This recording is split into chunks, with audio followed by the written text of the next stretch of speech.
నమస్తే, నేను మీ మధు. హైదరాబాద్, అమరావతి రెండు ఒకే రకంగా డెవలప్ అయ్యే అవకాశాలు ఉన్నాయా? రేపొద్దున ఫ్యూచర్లో అమరావతిపై ఎవరిది ఆధిపత్యం ఉండే అవకాశం ఉంటుంది అనే విషయాల గురించి రోజు మనం తెలుసుకుందాం. ప్రస్తుతం మనతో పాటు ఉన్నారు సీనియర్ జర్నలిస్ట్ సిఎస్ రావు గారు. వారిని అడిగి మరిన్ని విషయాలను తెలుసుకుందాం. నమస్కారం సార్. నమస్తే సార్, అమరావతి ఇప్పుడిప్పుడే స్టార్ట్ అవుతుంది. హైదరాబాద్ ఆల్రెడీ డెవలప్ చెందిన ప్రదేశం అని అందరికీ తెలిసిన విషయమే. సో ఈ విధంగా చూసుకుంటే అమరావతి, హైదరాబాద్ రెండు ఒకే రకంగా డెవలప్ అయ్యే ఛాన్సెస్ ఉన్నాయంటారా? సో ఛాన్సెస్ ఉంటాయా లేదా, ఉంటే గనక ఒకవేళ పరిస్థితులు ఎలా ఉంటాయి అనేది ఆర్కే తన వీకెండ్లో క్లియర్గా ప్రస్తావిస్తూ జగన్మోహన్ రెడ్డి గారికి ఒక సూచన సలహా ఇచ్చారు. ఎందుకు ఇచ్చారనంటే ఆయన రాసినటువంటి వీకెండ్ ప్రకారం ఒకవేళ ఇన్ కేస్ జగన్మోహన్ రెడ్డి గారు కనుక మళ్ళీ అధికారంలోకి వస్తే అమరావతి అనేది అక్కడ ఉండే అవకాశం లేదు అనేటువంటి నిర్ధారణకి ఆయన వచ్చేసి ప్రభుత్వానికి ఒక సలహా ఇచ్చారు. జగన్మోహన్ రెడ్డి గారికి ఒక సలహా, సూచన, అభిప్రాయం ఇచ్చేశారు.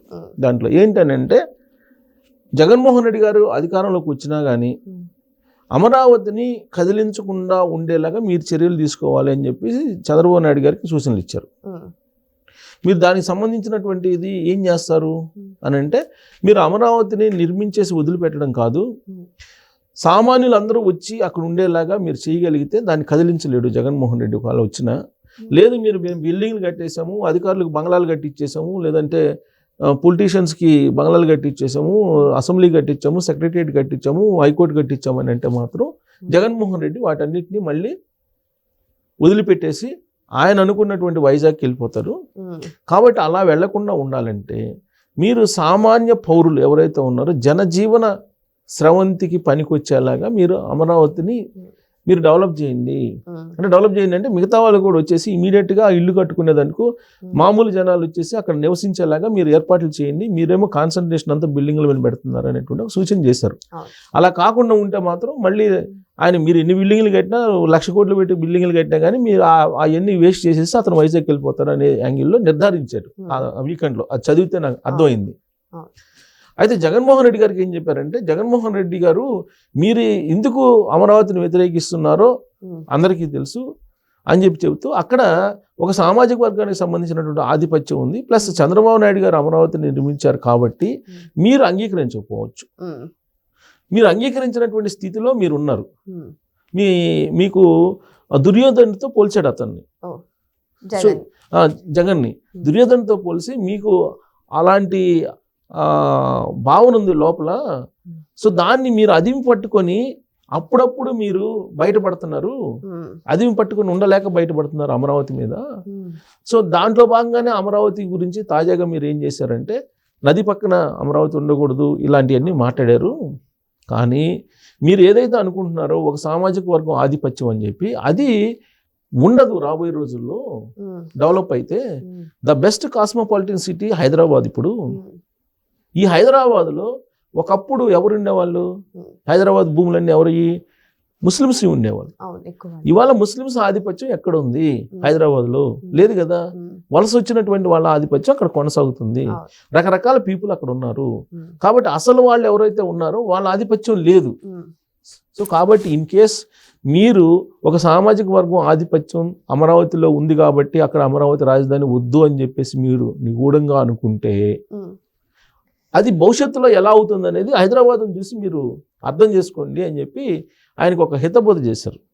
చంద్రబాబు నాయుడు గారికి ఒక సలహా ఇచ్చారు, ఈయనకు ఒక హితబోధ చేశారు. ఇప్పుడు మీరు అనుకున్నట్టు ఒక సామాజిక వర్గానికి సంబంధించినటువంటి భూస్వాములు ఉన్నారు అనుకుందాము, వాళ్ళు శాశ్వతంగా అక్కడ ఉండరు.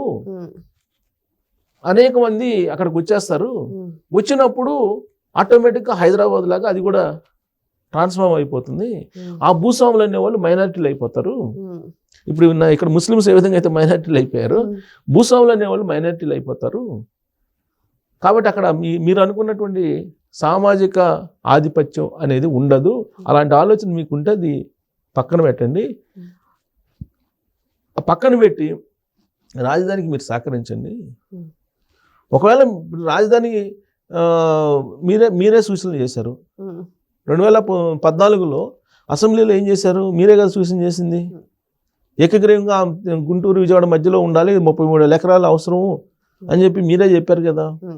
ఇంత చెప్పిన తర్వాత మళ్ళీ పైగా తాడేపల్లిలో నేను ఇల్లు కట్టుకున్నాను, అమరావతి అనేది సెంటర్ పాయింట్, రాజధాని, రాష్ట్రానికి రాజధాని అక్కడే ఉండాలని చెప్పారు కదా. మళ్ళీ మీరు 2019 ఎన్నికలు రాగానే 3 రాజధానులని మీరు అన్నారు.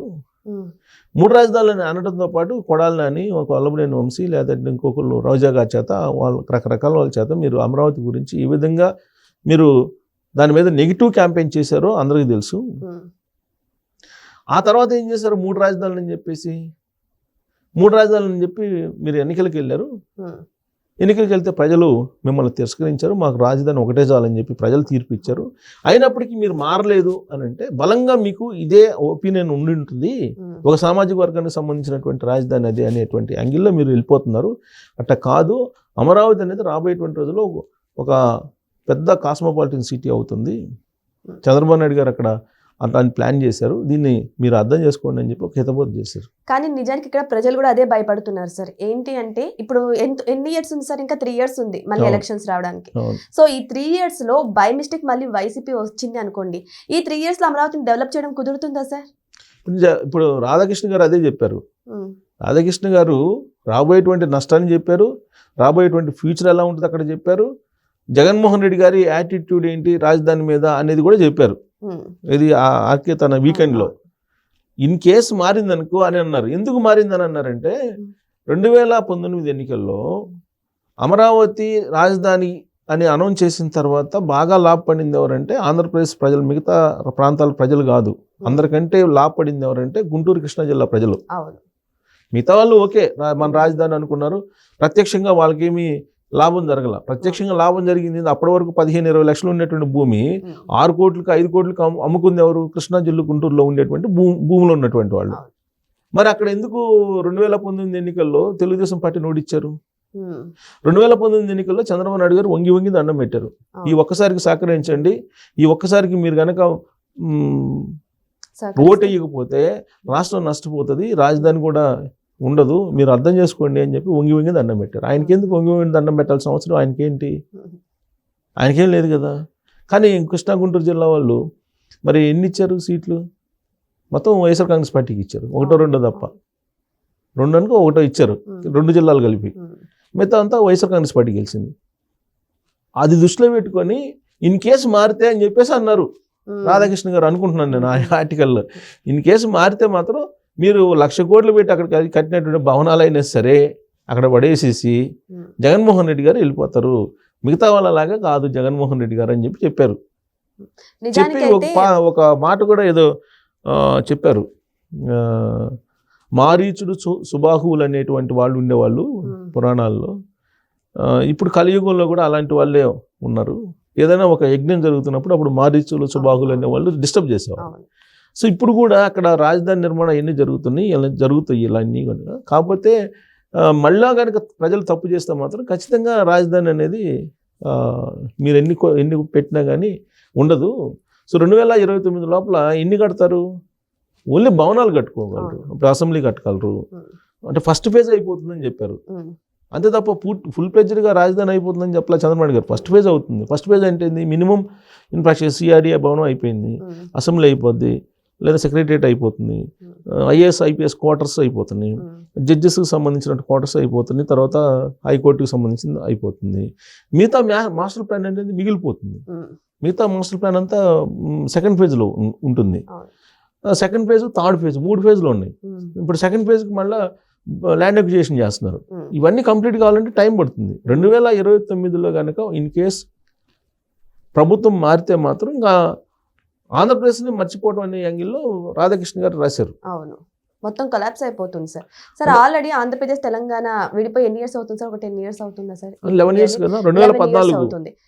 చాలా రాష్ట్రాలు కూడా విడిపోయి రాజధాని ఏర్పాటు చేసుకుని చాలా చక్కగా పరిపాలన చేసుకుంటున్నారు. కానీ ఇంకా ఆంధ్రప్రదేశ్కి మాత్రం ఇప్పటికి కూడా రాజధాని లేదు సార్. రాజధాని లేని రాష్ట్రం అంటే ఏదైనా ఉందంటే ఆంధ్రప్రదేశే కదా సార్. మళ్ళీ ఇప్పుడు ప్రజలు ఒకవేళ పార్టీ మారుస్తే మాత్రం పరిస్థితి చాలా ఘోరంగా ఉంటుంది సార్. అదే చెప్పారు, చాలా ఘోరంగా ఉంటుందని చెప్పారు రాధాకృష్ణ గారు తన వీకెండ్లో కూడా అదే రాశారు. సరే అది ప్రజల ఇష్టం, అది ప్రజల ఇష్టం, ప్రజల యొక్క ఒపీనియన్. మనం ఏం చేయగలిగేది ఏం లేదు. మనం చెప్పేది ఏదో చెప్తుంటాము, ఆయన రాసేది ఆయన రాస్తుంటారు, దాని మీద మనకు తెలిసిందేదో మనం విశ్లేషణ చేస్తుంటాం. కాకపోతే అక్కడ ప్రజలు వాళ్ళ ఇష్టం అల్టిమేట్గా. అంటే ఆయన ప్రాబిలిటీస్ రాసి ఇన్ కేస్ మారితే ఎలా ఉంటుంది, ఒకవేళ మారినా కానీ నష్టం జరగకుండా మీరు జాగ్రత్తలు తీసుకోండి అని చెప్పేసి చంద్రబాబు నాయుడు గారు చెప్పారు. ఈయన మీరు వద్దనుకొని ఎందుకు అనుకుంటున్నారు అంటే సామాజిక వర్గ ఈక్వేషన్లో మీరు వద్దనుకుంటున్నారు. అలా ఉండదు. హైదరాబాద్ ఏ విధంగా అయితే ట్రాన్స్ఫార్మ్ అయిపోయిందో తన 400 సంవత్సరాల చరిత్రలో, అలాగే అమరావతి కూడా ట్రాన్స్ఫార్మ్ అయిపోతుంది. ఒకళ్ళ చేతిలో ఉండదు ఎప్పుడు కూడా. కాబట్టి మీరు అర్థం చేసుకోండి అని చెప్పేసి జగన్మోహన్ రెడ్డి గారికి చెప్తూ చాలా విదేశాల్లో ఉండేటువంటి నదీ తీరంలో ఉండే రాజధానులు, తర్వాత మన దేశంలో ఉండేటువంటి రాజధానులు, వీటన్నిటిని పొందుపరుస్తూ ఆయనకి తెలియజేస్తూ అలాంటి భావం నుంచి బయటికి రమ్మని చెప్పి ఆయనకి హితబోధ చేశారు. సో ఏదేమైనా సరే ఇప్పుడు అమరావతి ఇష్యూ మాత్రం ఇటు రెండు పార్టీల మధ్య అయితే చాలా ఘోరంగా చక్కర్లు కొడుతుంది. సో మరి వెయిట్ చేసి చూద్దాం, ఆంధ్రప్రదేశ్ ప్రజలకు రాజధాని ఎప్పుడు చేరువవుతుంది అనేది కూడా వెయిట్ చేసి చూడాల్సిందే. Thank you so much. Thank you sir. Thank you.